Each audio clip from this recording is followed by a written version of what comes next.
Hello दोस्तों, welcome है एक बार फिर आपका रैंकर्स फोन में। मैं राकेश मीणा। हम यहाँ पे आरआरबी एनटीपीसी एग्जाम के लिए नया बैच स्टार्ट कर रहे हैं, जो आपकी स्पेशल बैच होगा आपका। यहाँ पर आप मैथ्स और रीजनिंग की क्लासें अटेंड कर सकते हैं। रैंकर्स पॉइंट चैनल पर आपके मैथ्स की क्लासेस चलेंगी और एक न्यू चैनल है जिसका आपका नाम है all in one academy. Description में मैंने लिंक दिया है, वहाँ पर आप जाकर ज्वाइन कर सकते हैं।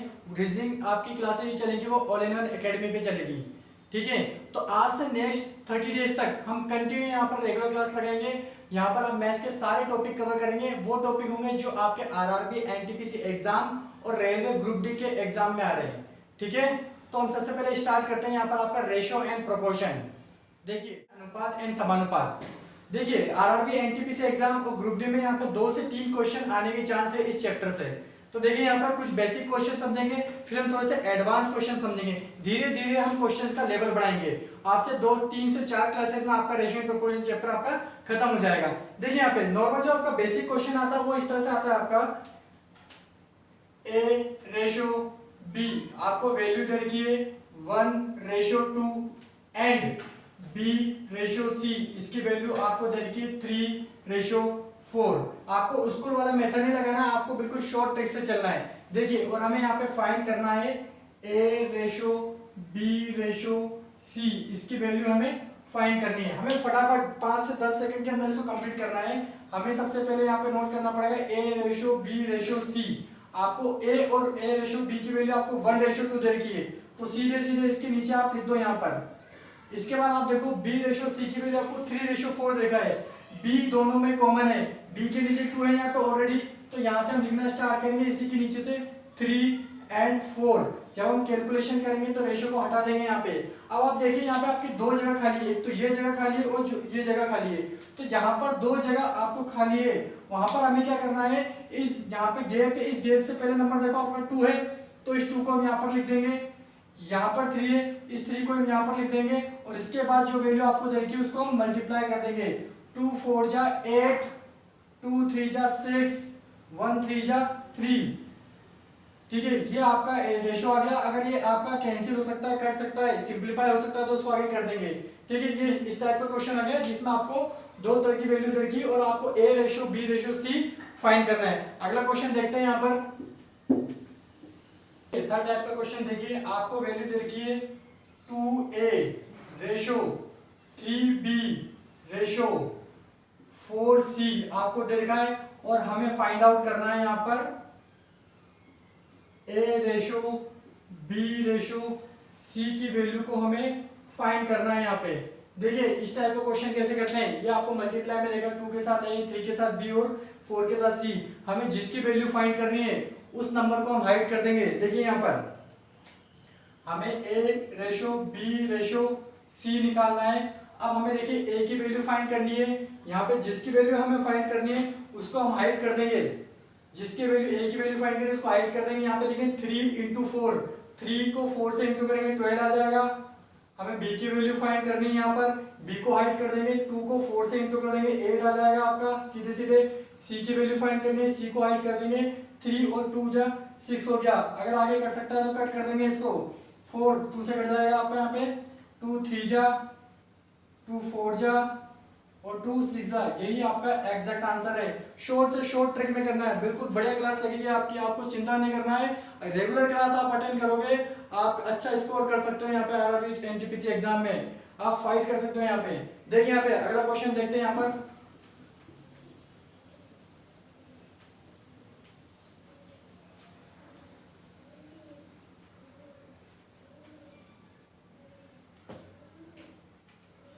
देखिए, यहाँ पे आपको 4 नंबर का क्वेश्चन दे रखा है। आपको मान लेते हैं हम यहाँ पे 3a अपॉन यहाँ पे 7 दे रखा है रेशो 4b अपॉन आपको 5 दे रखा है यहाँ पे, और यहाँ पे 2c हमें यहाँ पे 4 दे रखा है। देन और हमसे बोला गया कि आपको a ratio b ratio c की वैल्यू हमें फाइंड करनी है। देखिए, घबराना बिल्कुल नहीं है, बिल्कुल शॉर्ट ट्रिक से करना है, दिमाग में लगाना है ज्यादा।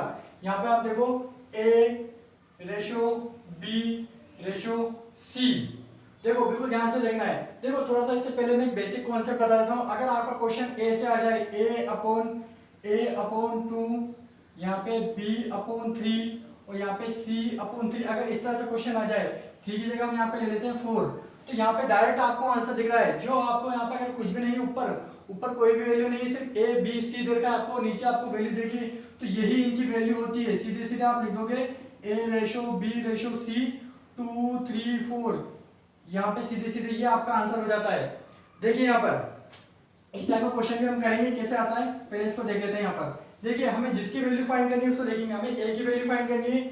A की वैल्यू आपको क्या करना है, अगर हमें A की वैल्यू फाइंड करनी है तो A के डिनोमिनेटर में नीचे तरफ हर में ऊपर वाला अंश होता है, नीचे वाला आपका हर होता है। हर में जो आपको नंबर दे रखा है उस नंबर को आप ऊपर ले जाओ और फिर उसको हाइड करो और दोनों वैल्यू से मल्टीप्लाई कर दो। देखो कैसे, अगर मुझे A की वैल्यू फाइंड करनी है तो A को मैं हाइड कर दूंगा, 4 और 2 को इंटू करूंगा, 4 2 जा 8 और 8 को A के नीचे वाले नंबर से इंटू करूंगा, 4 2 जा 8 8 7 जा 56। ये इसका पहला वाला आ गया। अब मुझे B की वैल्यू फाइंड करनी है, B की वैल्यू को हाइड कर देंगे। यहाँ पे A का 3 और C का 2, 2 को 3 से इंटू करेंगे 6 आएगा और B के नीचे नंबर है आपका 5, 6 5 जा 30, ये हो जाएगा आपका। C की वैल्यू फाइंड करनी है, C को हम यहाँ पे हाइड कर देंगे, यहाँ पे 3 और 4 को इंटू करेंगे और C के नीचे जो वैल्यू है उसको इंटू कर देंगे। 3 को 4 से करेंगे 12, 12 को 4 से इंटू करेंगे 48, ये आ गया आपका। अब ये आपको कौन से टेबल से कट सकता है, सीधे सीधे आप इसको वैसे तो 2 से कट कर लो, आपका आ जाएगा यहाँ पे 28, यहाँ पर आ जाएगा आपका 28, यहाँ पर आपका 15 आ जाएगा, यहाँ पे आपका 24 आ जाएगा। क्या आगे कर सकता है क्या नहीं कर सकता आगे, यही आपका आंसर है। आपके 4 क्वेश्चन हो गए। अगला क्वेश्चन देखते हैं यहाँ पर।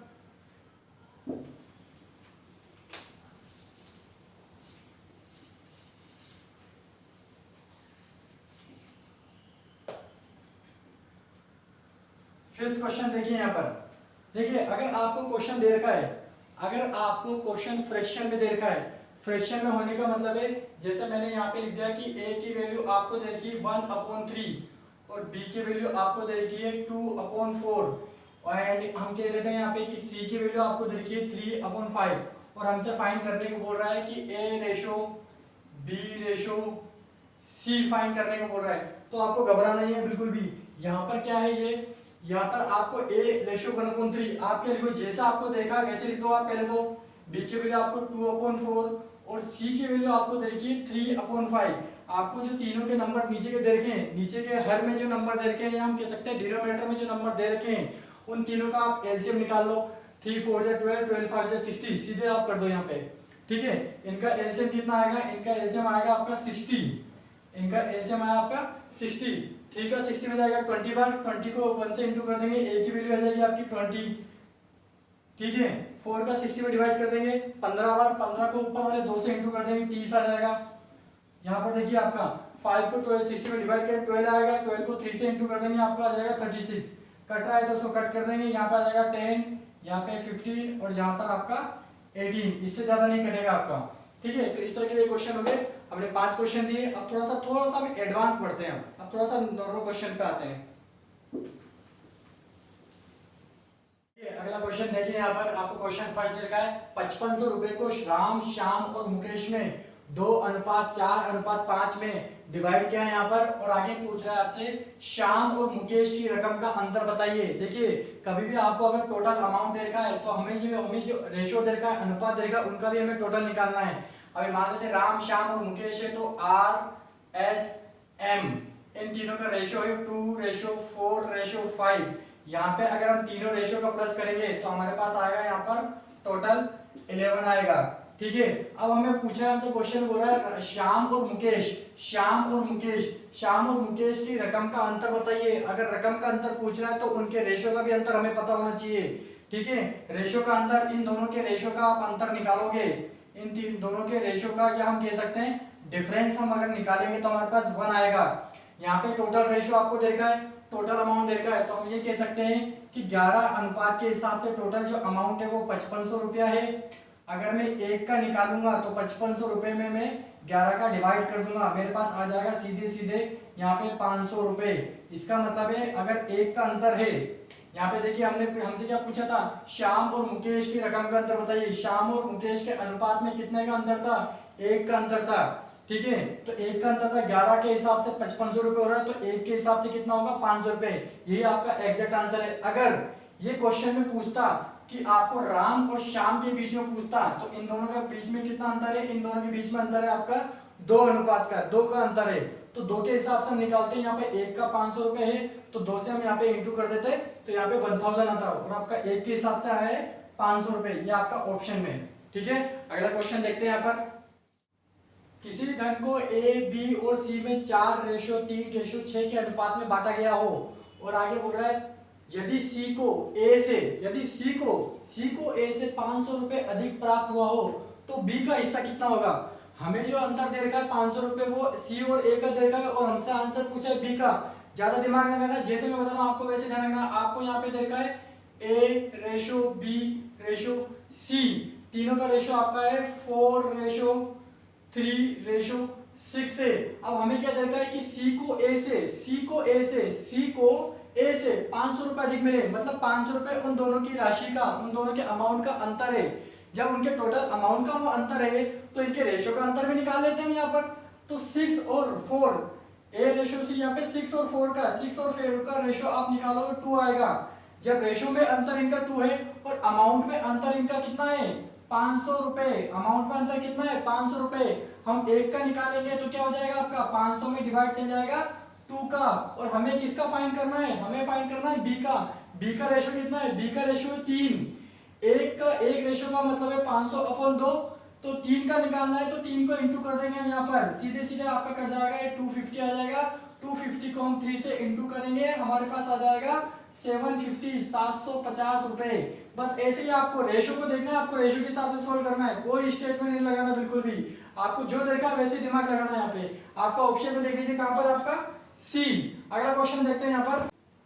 यदि राम की आय का आधा, श्याम की आय का तिहाई और महेश की आय का चौथाई आपसे बोल रहा है, तो हम लिख लेते हैं जैसे हमें देखा है राम की आय का आधा है तो आधा मतलब डिवाइड में 2 यहाँ पर, और आपसे बोल रहा है श्याम की आय का तिहाई और महेश की आय का चौथाई। महेश की आय का आपका चौथाई हो गया, आपस में बराबर हो। देखिए ध्यान दीजिए, यहाँ पे बोल रहा है आपस में बराबर हो, रेशो में। तो हम ये मान लेते हैं कि ये सभी रेशो, ये जो सभी फ्रैक्शन है इसको हम 1 के इक्वल मान लेते हैं। अगर हम यहाँ पे तीनों का रेशो निकालेंगे RSM, रमेश, श्याम और महेश का रेशो निकालेंगे तो कुछ नहीं करना है, इसको इक्वल 1 मान लिया। अभी अगर मैं इस 2 डिवाइड का 2 है यहाँ पर अगर मैं चले जाऊंगा तो 1 से इंटू हो जाएगा, तो वही वैल्यू आएगी आपकी 2। जो आपको फ्रैक्शन में नीचे देखा है वही आपका आ जाएगा, यही आपका एग्जैक्ट आंसर है। ठीक है, अगला क्वेश्चन देखिए यहाँ पर। यदि राम की आय का दुगना, राम को मान लेते हैं R, इसका दुगना आपसे बोल रहा है कि आय का दुगना, श्याम की आय का तिगुना, ये 3 कर दिया हमने। और आगे बोल रहा है महेश की आय का चौगुना, ये हमने 4 कर दिया। आपस में बराबर है मतलब इक्वल टू लगा दो और आपस में बराबर है। जब भी बराबर आएगा हमें जितने भी रेशियो देंगे उन सबको हम इक्वल टू 1 लिखना है आपको, तो इक्वल टू हम 1 कर लेंगे। यहाँ पर हमने 1 कर लिया। अब मैंने इससे पहले क्वेश्चन कराया था, फिर भी मैं एक बार आपको बता देता हूँ। आपसे तीनों का आय का अनुपात पूछा है, अनुपात हमें निकालना है। हमें जिसका निकालना है, हमें R का निकालना है। अगर हमें R का निकालना है तो R को हाइड कर लो, यहाँ पे 3 × 4 कितना हो जाएगा 12 आ जाएगा। ये आगे देखिए इसमें। अब हमें किसका निकालना है, श्याम का निकालना है। श्याम को हाइड कर लीजिए, 2 को हम 4 से इंटू कर देंगे, कितना आ जाएगा 8 आ जाएगा। ये आ गया आपका श्याम का। अब हमें निकालना है महेश का, तो महेश का हाइड कर लीजिए, 2 को 3 से इंटू कर दीजिए, कितना आ जाएगा 6। अब ये अगर आपस में कट रहा हो तो उसको कट कर दीजिए, 2 की टेबल से कट जाएगा, आपका आंसर आ जाएगा 6:4:3। ये आपका एग्जैक्ट आंसर है। अगला देखिए यहाँ पे 407 रुपए को ABC में 1/4 अनुपात 1/5 अनुपात 1/6 के अनुपात में बांटा गया है। हो तो ए का हिस्सा बताइए, हमें ए का हिस्सा हमें बताना है। अब देखिए यहाँ पे आपको बोल रहा है यहाँ पे फ्रैक्शन में रेशियो देखें तो सीधे सीधे आपको जो 4, 5, 6 दे रखा है उन तीनों का आप एलसीएम निकालो। इन तीनों का अगर हम एलसीएम निकालेंगे तो हमारे पास आएगा 60 एलसीएम आया। 4 का यहाँ पे पहले इन तीनों का रेशियो निकाल लेते हैं, A:B:C। 4 का 60 में डिवाइड करेंगे, इसका आ जाएगा 15। 60 में 5 का डिवाइड करेंगे, इसका आ जाएगा आपका 12। 60 में हम 6 का डिवाइड करेंगे, इसका आ जाएगा 10। आपसे पूछा ये ए का हिस्सा बताइए, ए का हिस्सा बताना मतलब हमें इसके लिए फाइंड करना है। ए का रेशियो पकड़ लो आप सीधे सीधे। हमें ये पता है कि तीनों का अगर हम सम करेंगे, देखिए मैंने पहले भी आपको बताया था अगर आपको टोटल अमाउंट दे रखा है तो तीनों का अनुपात का प्लस करना जरूरी है। तीनों का आपका आएगा 37, अनुपात में 37 तीनों का सम है, और अमाउंट में तीनों का सम कितना है, तीनों का अमाउंट का सम कितना है 407 रुपए।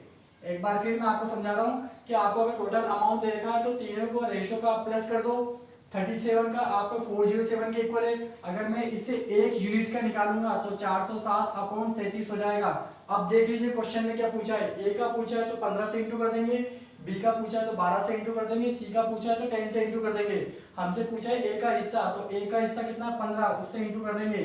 37 से आपका कट जाएगा, डिवाइड करिए यहाँ पे 407 में 37 का डिवाइड कर देते हैं, 37 बन जाए 37, यहाँ पे 3 बच गया, वापस 11 बार चला गया आपका ये 11 को हम 15 से इंटू कर देंगे, हमारे पास आ जाएगा 165 रुपया। 407 में से ए को 165 रुपए मिले। अगला क्वेश्चन देखिए, इसी धन को ए बी सी में 2:5:7 के अनुपात में बांटा गया हो। आगे बोल रहा है यदि ए तथा सी की रकम, ए और सी दोनों की मिलाकर रकम बी की रकम से 800 रुपए अधिक है, मतलब ए और सी की रकम को हम मिला देंगे तो जो भी अमाउंट आएगा वो बी की रकम से 800 रुपए ज्यादा है। और बोल रहा है आपसे कि ए की रकम फाइंड कीजिए। देखिए सीधे सीधे सीधे जो हमें देखा है, पहले हम इन तीनों का रेशो लिख लेते हैं। रेशो कितना आ रहा है यहाँ पे आपका 2:5:7 आपको दे रखा है। आपसे बोल रहा है ए और सी, ए और सी रेशो में हम पहले कैलकुलेशन करेंगे, टोटल अमाउंट तो बाद में देखेंगे। ए और सी का जो है आपका दोनों का जो अनुपात है, ठीक है, वो आपका सॉरी यहाँ पे सी आएगा, वो बी की रकम से 800 रुपए देंगे। तो हम बी को छोटा मान लेते हैं, बी का रकम छोटा है तो यहाँ पे पीछे लगा देंगे। ए और सी का जो रेशो है, ए और सी का जो अमाउंट है वो ज्यादा है यहाँ पे, और दोनों का मिलाएंगे तो कितना आएगा आपका 800 रुपए आएगा।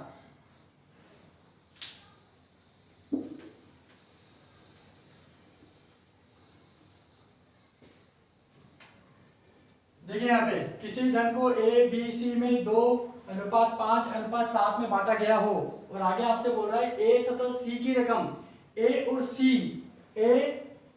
सी की रकम का योग बी की रकम से 800 रुपए अधिक है। मतलब कहना चाह रहा है ए और सी के अमाउंट को अगर मैं मिला दूं तो वो बी से 800 रुपए ज्यादा है, मतलब बी की रकम कम है, 800 रुपए अधिक हो तो ए की रकम बताइए। तो हम पहले इन तीनों का रेशो लिख लेते हैं, ए रेशो बी रेशो सी 2:5:7 है इनका। आगे बोल रहा है ए और सी की रकम मिला दें, ए और सी की रकम को हम मिला दें तो बी की रकम से 800 रुपए अधिक है। अगर कहने का मतलब है अगर मैं बी की रकम को इन दोनों की रकम में से माइनस कर दूं तो 800 रुपए आएगा सीधे सीधे।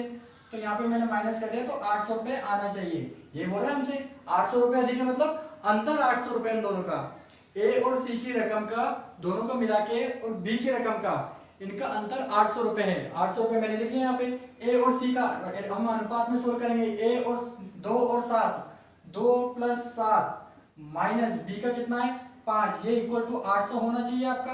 2 और 7 को प्लस करेंगे 9 में से 5 जाएगा 4 यूनिट इक्वल टू आपका 800 आ रहा है। अगर मैं 1 यूनिट का निकालूंगा तो 800 में मैं 4 का डिवाइड कर दूंगा, मेरे पास कितना है आ जाएगा, मेरे पास आ जाएगा 200 रुपये आ जाएगा 1 यूनिट का, 1 रेशो का। हमसे पूछा है ए का अनुपात कितना है 2, तो हम 200 को 2 से इंटू कर देंगे, हमारे पास आ गया 400 रुपए। ये कहने का मतलब है कि जो ए की रकम है वो कितनी आई 400 रुपए। आपको ऐसे ही करना है, अगर वो ए की जगह पे हमें तो 1 का निकालना है, पर अगर वो ए की जगह बी का पूछता तो 5 का इंटू कर देते 200 तो 1000 आ जाता आपका।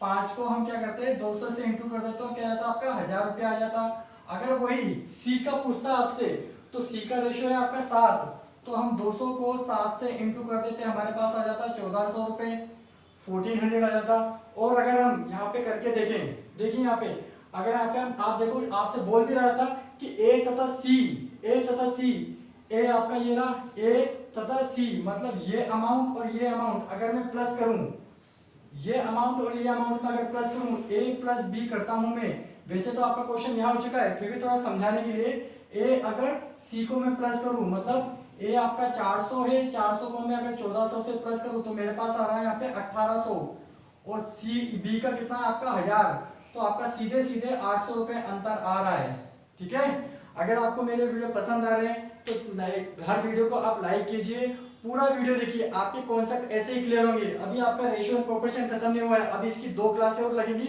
उसके बाद हम नया टॉपिक स्टार्ट करेंगे। आप मेरे चैनल को सब्सक्राइब कर लीजिए ताकि आपको लाइव अपडेट मिल सके। ठीक है, थैंक यू।